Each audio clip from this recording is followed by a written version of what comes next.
Hello guys, today's video is going to be very interesting. Today, I'm going to share how you can create a group on Telegram. First, open the Telegram app on your device.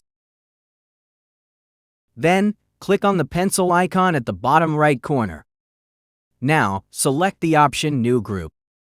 Next, choose the contacts you want to add to the group.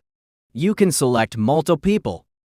After selecting the contacts, tap on the arrow icon at the bottom. Now, enter a group name for your group. You can also add a group icon by clicking on the camera icon and uploading a picture. Once done, tap on the tick mark, and your Telegram group will be created. I hope this tutorial was helpful. If you liked the video, don't forget to like, share, and subscribe.